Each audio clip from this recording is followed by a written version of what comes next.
புரியல. அவன் எதிர்பார்த்திருக்காம்மா. அதுக்கு தான் முன்கூடியே சில ஏற்பாடெல்லாம் பண்ணி வச்சிருக்கான்.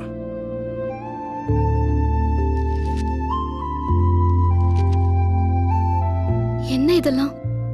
அவன் பேர்ல இருந்த ப்ராப்பர்ட்டி எல்லாத்தையும் உன் பேருக்கு மாற்றி வச்சிருக்கான்.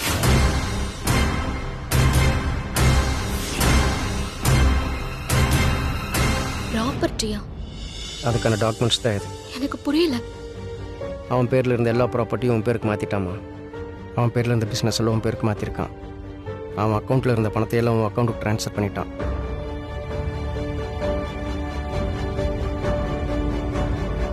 அது மட்டும் இல்லை, ஊரில் உங்கள் அப்பா அம்மா பேரில் நிலத்தை வாங்கி அதை அவங்க பேரில் ரெஜிஸ்டரும் பண்ணிட்டான்.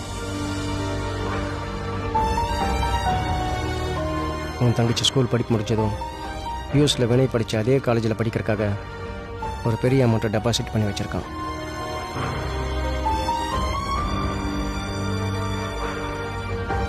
என்னைக்காவது இப்படி ஏதாவது நடக்கும்னு எதிர்பார்த்துருக்கான் போல. அதனால தான் இந்த ஏற்பாடெல்லாம் பண்ணி வச்சுருக்கான். அப்படி ஏதாவது நடந்தால் இந்த டாக்குமெண்ட் எல்லாம் உங்கள்கிட்ட கொடுக்க சொல்லி எங்கிட்ட கொடுத்து வச்சுருந்தான்.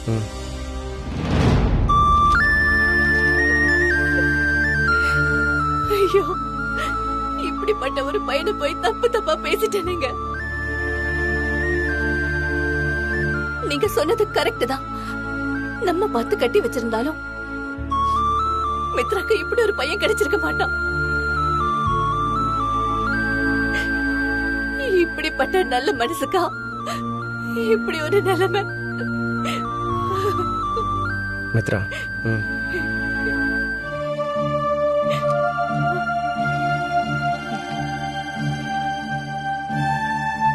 மாமா, இவ்வளவுதான் டாக்குமெண்ட்ஸா இல்ல இன்னும் இருக்கா? இவ்வளோதாம்மா. ஏன்?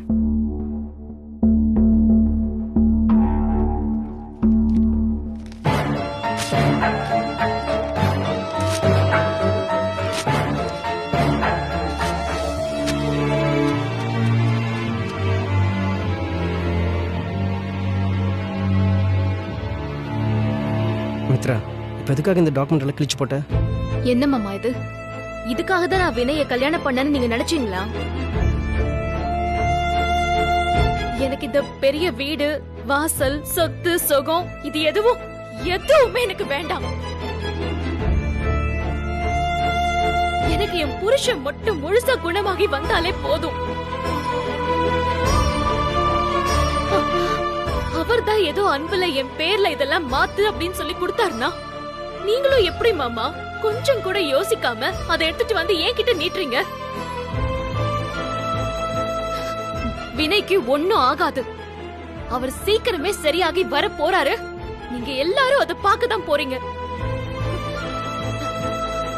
ஆனா அதுக்கு முன்னாடி ஆளுக்கு நீங்களா ஒண்ணு நினைச்சுக்கிட்டு ஏதாவது ஒண்ணு பண்ணிட்டு இருக்காதீங்க. எனக்கு தெரியுமா உனக்கு எதுவும் ஆகாதுன்னு. அவன் சீக்கிரம் குணமாயிருவாங்கிற நம்பிக்கை எனக்கும் இருக்கு. ஆனால் அவன் மன திருப்திக்காக இதெல்லாம் பண்ணி வச்சிருக்காமா. உங்ககிட்ட இதெல்லாம் கொடுக்க சொல்லியிருந்தான், அதான் கொண்டு வந்து கொடுத்தேன். தப்பாக இருந்தா மன்னிச்சிருமா.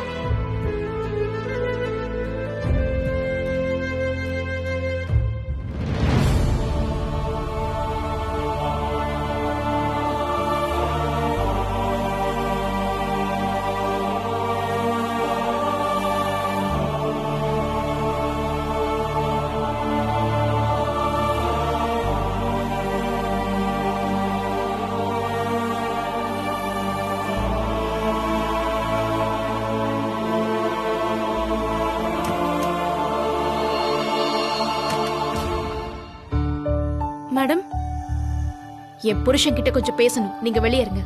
இல்ல மேடம், இப்போதைக்கு. Sorry madam.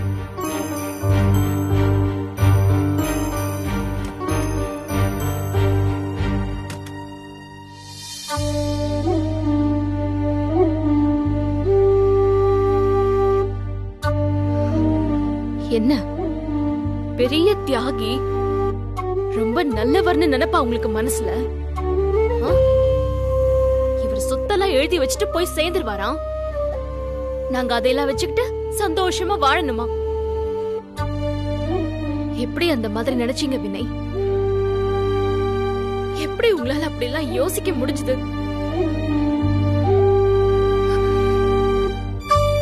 அப்போ என்னை விட்டு போறதுக்கு தயாராயிட்டீங்கல்ல?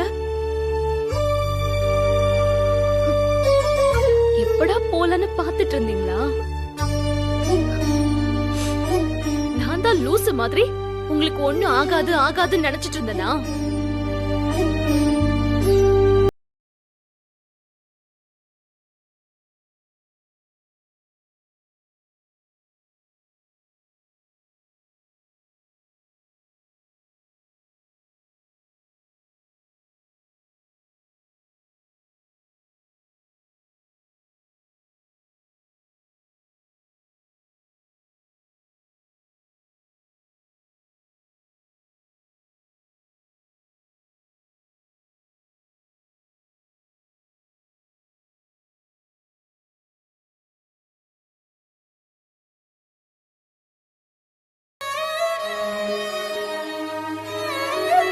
எத்தனை தடவை சொல்லிருக்கீங்க வினய், எனக்கு வாழணும்னு ஆசையா இருக்கு, சாக மாட்டேன்னு. எத்தனை தடவை சொல்லிருக்கீங்க.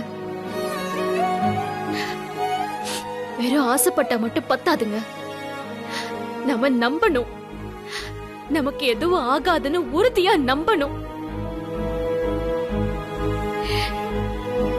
ஆனா நீங்க இப்படி நம்பிக்கையே இல்லாம இருந்திருக்கீங்களே.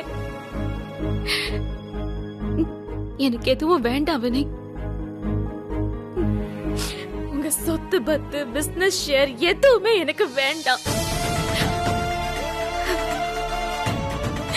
எனக்கு நீங்க தான் வேணும். நீங்க மட்டும்தான் வேணும். நீங்க வாங்க வினய்.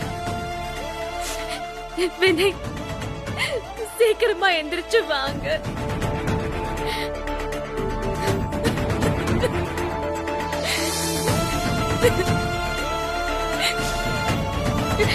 என்னால தாங்க முடியலங்க. உங்களை இப்படி பார்க்க முடியல. இங்க என்னால முடியல வினய்.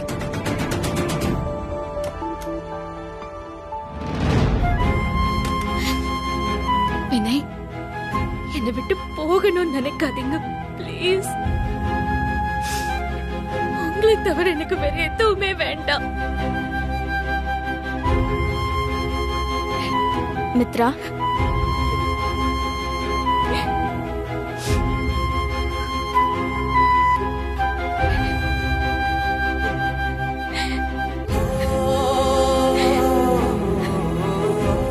பாத்தியா தீபா, நான் இவ்ளோ பேசுறேன், இவர் கேட்காத மாதிரியே படுத்துட்டு இருக்காரு. மித்ரா, வினய் சார் கான்ஷியஸ்லயே இல்ல. இப்ப நீ என்ன பேசினாலும் அவருக்கு கேட்காது. அழாதடி ப்ளீஸ். கண்ணை தொடச்சுக்கோ ப்ளீஸ். வா, நம்ம வெளியே போலாம். இதுக்கு மேல இருக்க கூடாது மித்ரா. வா போலாம். வெளியே போய் பேசிக்கலாம். வா வா மித்ரா, வான்னு சொல்றேன்ல. வா.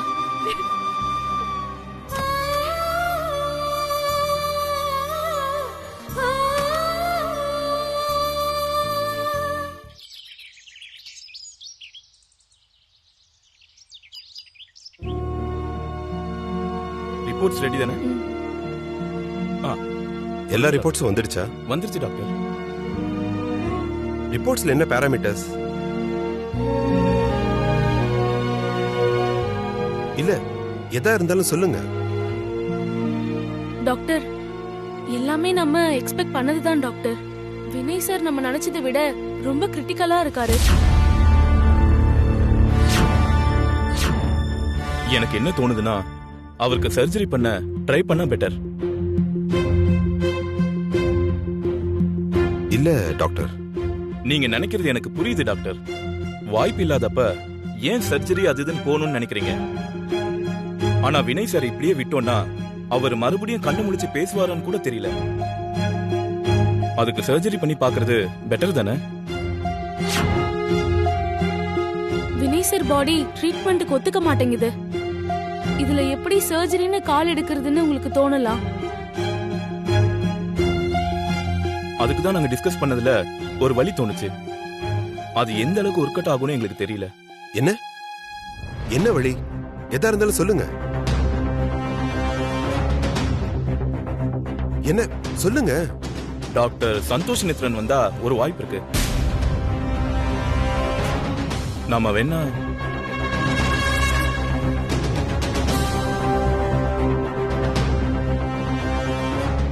இல்ல டாக்டர், நோ, அது செட் ஆகாது. அவன் வரமாட்டான். என்ன டாக்டர் இப்படி சொல்றீங்க? அவர் உங்க பேட்ச்மேட் தானே? நான் ஆல்ரெடி அவன் கிட்ட போய் கால்ல விழாத குறையா கெஞ்சி பார்த்துட்டேமா. அவன் மனசு மாறல. அவனை நம்பிக்கிட்டு இருக்கிறதே வேஸ்ட். நாம வேற என்ன வழி இருக்குன்னு பார்க்கலாம். ஓகே டாக்டர், ம், வாங்க.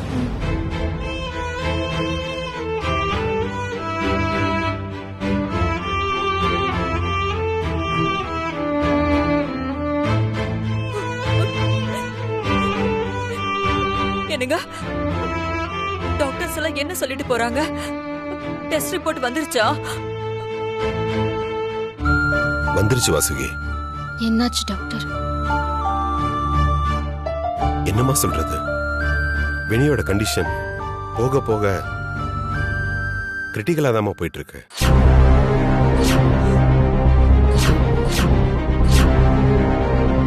டாக்டர்ஸும் அவங்களால முடிஞ்ச எஃபர்ட்ஸை போட்டுக்கிட்டு தான் இருக்காங்க. பட் பேஷண்ட் இருந்து கொஞ்சம் கூட ரெஸ்பான்ஸே இல்லம்மா.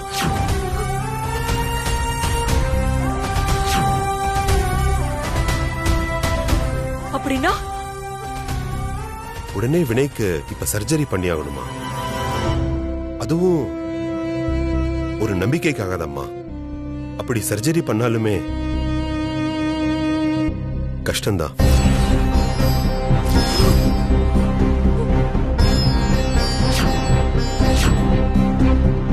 சோ அண்ணே, கொஞ்சம் எங்களுக்கு புரியுற மாதிரி சொல்லுங்கண்ணே. என்னங்க சொல்ல வரீங்க? சொல்லுங்க.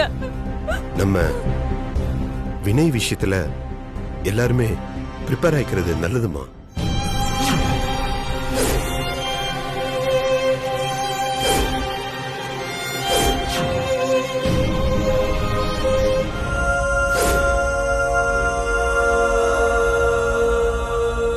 என்னங்க பேசுறீங்க? என்ன பேசுறீங்க? ஆ? என் பையனை காப்பாத்த முடியாதுன்னு சொல்றதுக்கு தான் வெள்ளை கோட்டு போட்டுக்கிட்டு சுத்துறீங்களா? ஆ? என்னால எதுக்கும் ப்ரிப்பேர் ஆகவும் முடியாது. நீங்க என்ன பண்ணுவீங்களோ ஏது பண்ணுவீங்களோ எனக்கு தெரியாது. இந்த உலகத்துல எந்த மூளைக்கு வேணாலும் என் பையனை கூட்டிட்டு போங்க. சொத்து சொகம் எது வேணாம், எவ்வளவு செலவானாலும் பரவாயில்லைங்க. எனக்கு என் பையன் வேணும். என் பையன் உயிரோட வேணுங்க. ப்ளீஸ், விட எனக்கு உயிரோட வேணும்.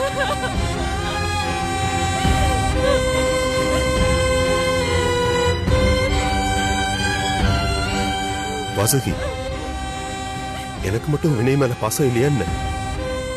வினையை காப்பாத்த ஏதாச்சும் ஒரு வழி இருந்தா போதும். இந்த உலகத்தை புரட்டி போட்டாச்சும் அவனை காப்பாத்த தான் பார்ப்பேன்.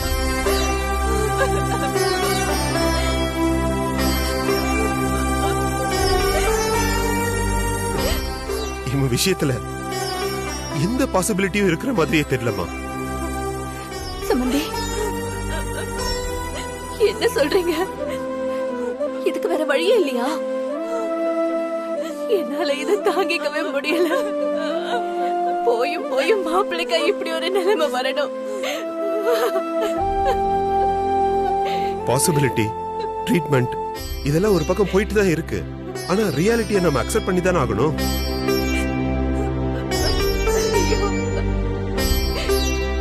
முடிவு என்ன வேணாலும் இருக்கலாம். அதுக்காக மனசை நம்ம தயார்படுத்திக்கிறது தான் நல்லது.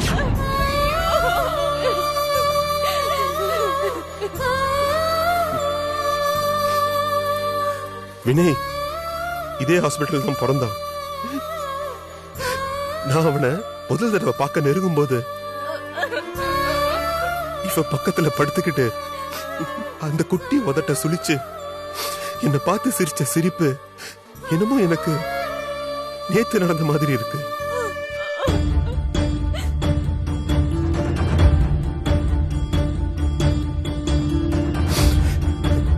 இப்ப அதே ஹாஸ்பிட்டல்ல அவன் சுயநினைவு இல்லாம படுத்திருக்கான். அவன் முகத்தை பார்க்க முதல் தடவை என்ன பார்த்துட்டு அவன் பார்த்த சிரிப்பு தான் என் கண்ணு முன்னாடி நிக்குது.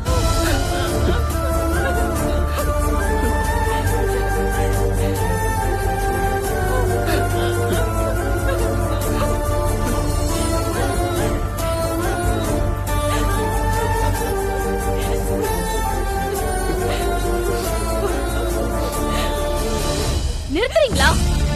எல்லாரும் அழறது நிறுத்துங்க. போதும்.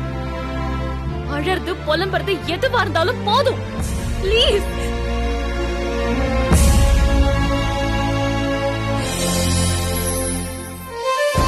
என் புருஷன் எங்கேயும் போகல, இங்கதான் இருக்காரு. உயிரோட தானே இருக்காரு. அப்புறம் எதுக்கு எல்லாரும் சும்மா அழுதுகிட்டே இருக்கீங்க? முதல்ல எல்லாரும் கண்ணு தொடங்க.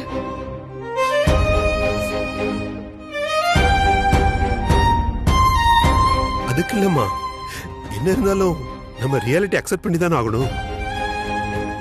நீ இவ்வளவு நம்பிக்கையா இருக்கிறது உனக்கு நல்லது இல்ல மித்ரா. நான் சொல்றத கொஞ்சம் புரிஞ்சுக்க. போதும் டாக்டர். எது நல்லது கெட்டதுன்னா இப்ப எதுவும் எனக்கு தெரியாது. எனக்கு என் புருஷன் முழுசா குணமாகி வரணும். அவர் வருவாரு. நான் எப்பாடு பட்டாச்சும் அவரை பழைய மாதிரி வீட்டுக்கு கொண்டு வந்து சேர்த்துருவேன். நீங்க இப்படி எல்லாம் நெகட்டிவா பேசுறது முதல்ல நிறுத்துங்க. வினைக்கு ஒண்ணும் ஆகாது.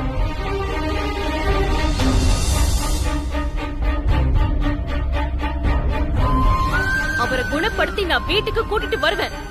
உங்க எல்லாருக்கும் நம்பிக்கை இருந்தா என் கூட இங்க இருங்க. முடியலன்னா விட்டுருங்க, நான் பாத்துக்கிறேன். ஆனா ப்ளீஸ் யாரும் இங்க உட்காந்து அழுது புலம்பிட்டு இருக்காதீங்க.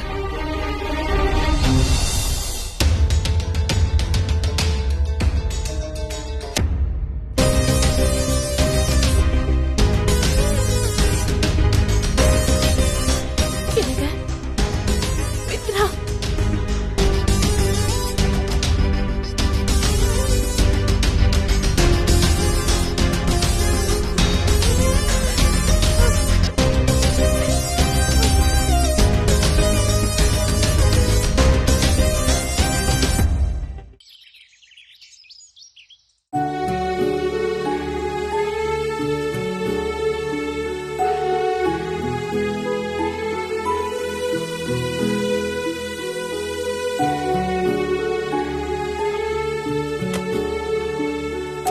டாக்டர், உள்ள வாமா.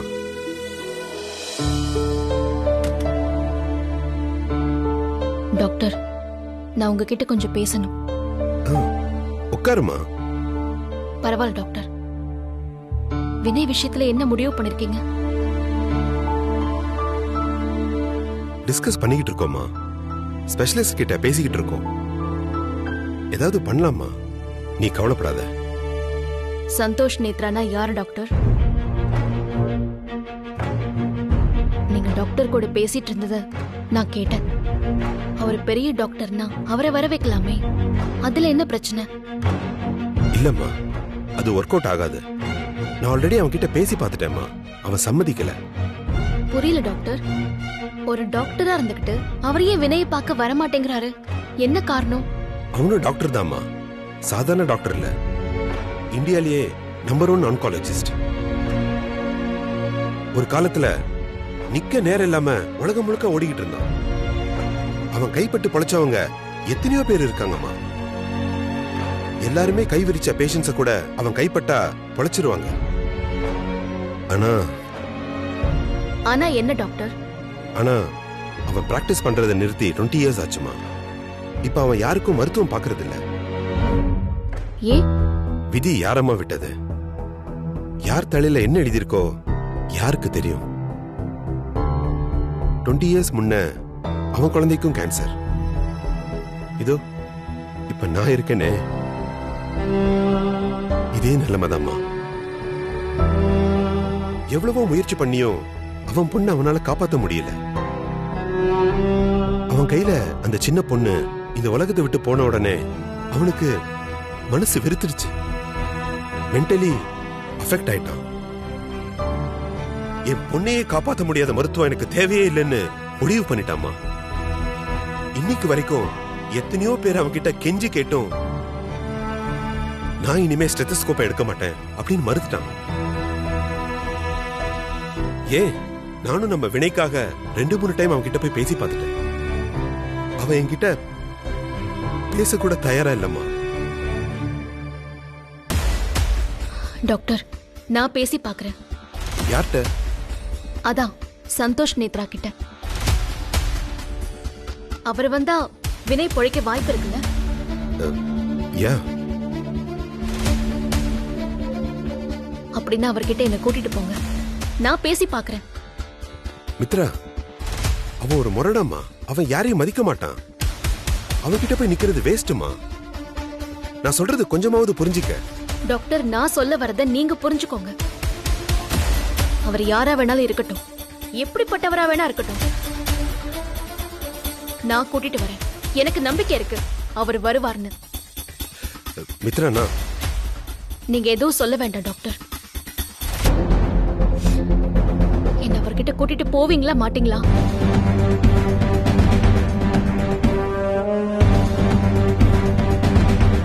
சரிம்மா, போலாம். Thanks doctor.